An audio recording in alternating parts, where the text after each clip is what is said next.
Bismillah ar-Rahman ar-Rahim. Welcome back. This is Ramadan TV, and we are so pleased that you have joined us on Ramadaan Inspirations. My guest is Faaizah Laher. She is a practicing dietitian and she practices at Garden City Clinic. She's here to share all of her insights and obviously some very, very sound advice to us, the Muslim Ummah, during the month of Ramadan.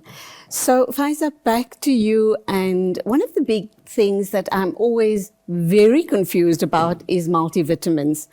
And what about in the month of Ramadan? We know pre and during COVID and post-COVID, lots of us are still taking all our different multivitamins, the vitamin C's, the vitamin D's, and all of the, the entire cocktail, so to speak. Do they serve us well in Ramadan, and when is the best time that one should be taking multivitamins? So the timing doesn't really matter as long as you are consistent. The important thing is to remember to read the back of the label of the carton that the multivitamin comes in, and you want to look at the RDA level, which means the recommended daily allowance. And on there it will tell you, is it 500% of the recommended daily? Is it 200%? Is it 300%? You don't really want to go over 100% of the recommended daily allowance, because it doesn't mean that something is good for you. More is going to be better. In fact, with vitamins, we found that, with excessive amounts, you can get kidney stones and things like that. So especially in Ramadan, when we do get a little bit dehydrated towards the end of the day, we don't want to jeopardize our health. So it's important to read those labels and to make sure that you are not taking too many. Like, for example, if your multivitamin has vitamin C and then you're still taking a vitamin C tablet and then you're still taking something else that has a vitamin C. So it's important to read the labels and to understand what you have in your multivitamin or your medication and try and adjust it accordingly. But if you speak to any dietitian, we are always very big on food first approach. So we want to get our vitamins first and foremost through the different types of vegetables, fruits, different colors of vegetables that give us different types of nutrients. So we want to firstly get our vitamins through there and then see if we need to supplement for some reason or the other through using a pill. Earlier on, we spoke about hydration, and we know how important that is for concentration and just for feeling of, wellness, so to speak. Do you think there are certain people who suffer from hydration issues? They just feel thirsty all of the time. It could be due to the fact that they're suffering from some other health problem like diabetes or any other such health challenges that they might have. Would you recommend that those people, again at suhoor or say at iftar time, take a supplement, some sort of rehydration liquid that will just give them an extra boost? Not necessarily, because we don't live in a country that's very hot, where we perspire a lot and we lose a lot of our electrolytes through our skin. So this would be something that an individual would want to check with their doctor, because you don't also want to upset your delicate electrolyte balance in your body and then it's out of sync.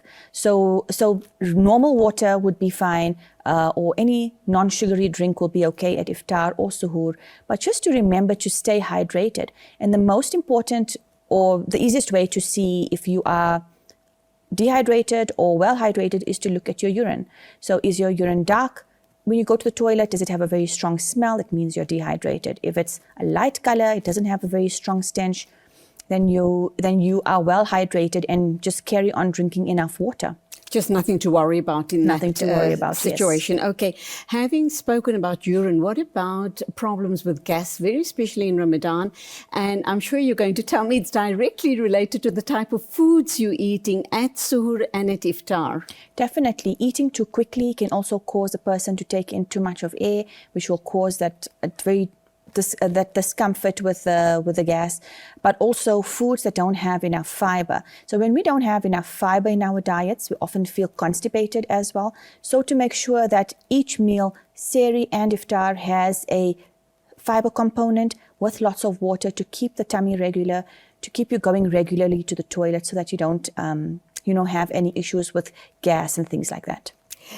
A lot of people, sports people, people who are interested in, wellness of their bodies. So they participate in all forms of sport.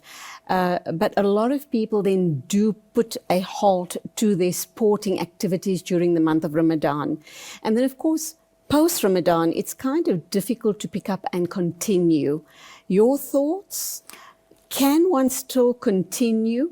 I mean, looking after your body is also an ibadah, alhamdulillah. Yes, our bodies are an amanat from Allah, so it's really important that we look after it as best as we can. So during Ramadan, we want to stand up and we want to pray and we want to spend as much time praying. And for this, we need a healthy, strong body that will be able to perform for us. And alhamdulillah, if you are a person who's been exercising and you eat really well and maybe you lift some weights or you are part of a soccer team, you want to continue with that strong body, you want to continue going at that same rate, so you can.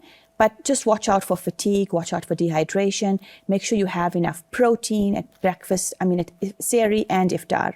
So that's quite important. But otherwise, older individuals, people who are diabetics and things, who have a health condition, it's important that you look after those conditions. See that your nutrition is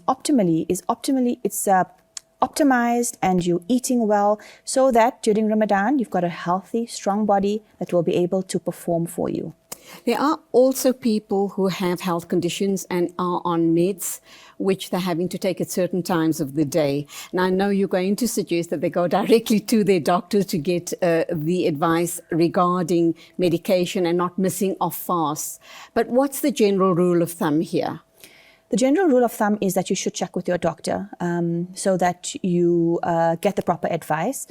But most of our diabetics who are very well controlled before Ramadan, they do manage to fast during Ramadan because their blood sugars are very well controlled and they look after themselves. They go to the podiatrist, they go to ophthalmologist, their eyes are good, their blood sugars are really tightly controlled, so they do really well. But then you get diabetics who really battle with blood sugar control, and then those we really do not recommend fasting during the month of Ramadan, because you do get a low blood sugar dip, especially around 3:30, 4 o'clock in the afternoon, and this can be quite dangerous for those individuals. So that's as far as our health and well-being is concerned. But and obviously, over centuries, alhamdulillah, as Muslims, we've been fasting, and we do know the health benefits regarding fasting, the health benefits to our bodies. And we're so grateful for the fact that we are Muslims and we've been blessed with this gift of Ramadan, because it certainly detoxifies and it's really very good for your health. And only now is modern science confirming the Muslim view of fasting, which has been in effect for the past 1400 years. What do we say about intermittent fasting post-Ramadan? So intermittent fasting, like any other diet, can work for some people and doesn't work for others. So you need to see, if eating breakfast at 12 o'clock in the morning will work for you, or will you binge eat the rest of the afternoon and totally blow out your calories out of proportion. So that's quite important. Some people do really well on intermittent fasting and others don't. It's the same as Ramadan. Some people, they manage, their bodies perform for them, they have a smooth sailing Ramadan, and other people really battle. So that's really important to remember. If you decide to intermittent fast, the other thing is to remember to eat well, to make sure that you have a balanced diet, the hours that you do eat, that you're taking enough healthy fats, lots of low GI carbs, and enough lean protein to get you through the rest of the day. So when we talk intermittent fasting, we're not suggesting fast the one day and feast the next day, yes, because you are defeating the objective, definitely, are you not? Definitely, yes. You need to be careful what journey are you setting on? Excuse me. And is the journey that you're going on, are you building any good habits going on these journeys? And that's why intermittent fasting is nothing that you will find we recommend very, very often in our practice. But we do help our clients to teach them that what is healthy eating about? It's about moderation, about being mindful, about building your strength, about eating throughout the day, as you need, looking at your hunger cues, looking at your your blood sugars, or looking at your strength and flexibility. What's your goal going forward? And we want to match your nutrition and your intake to your goals. Okay, we have two very important questions that we do have to tackle here. The one is post-Ramadan, after a month long of fasting, and lots of us also keep the 6 fasts of Shawwal. How do you then get back into a regular eating pattern without, putting on weight overnight practically? Okay, so that's actually a really important question, because our tummies change and our digestive system changes throughout, say, those 36 days if you're fasting those extra 6 fasts.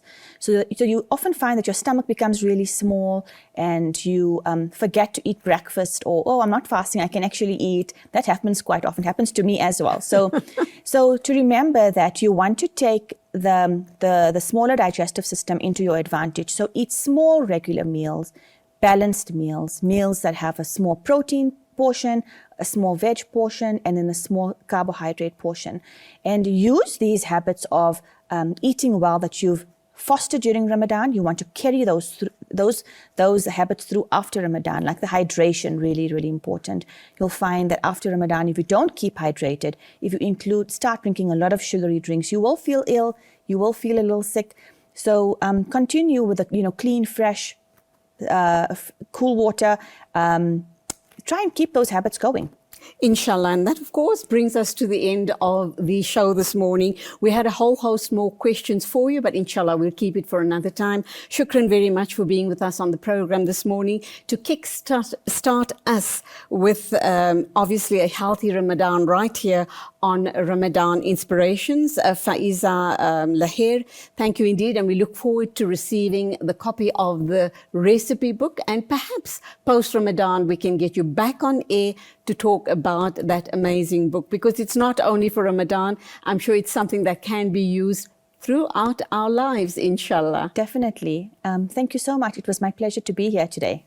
Thank you. That's it for the show today. Ramadan Inspirations with me, Julie Ali, and my first guest on Ramadan TV this year was Faaizah Lahir, a dietitian based at the Garden City Clinic in Johannesburg, talking to us about staying healthy and having a wonderful, healthy Ramadan. Thank you for watching.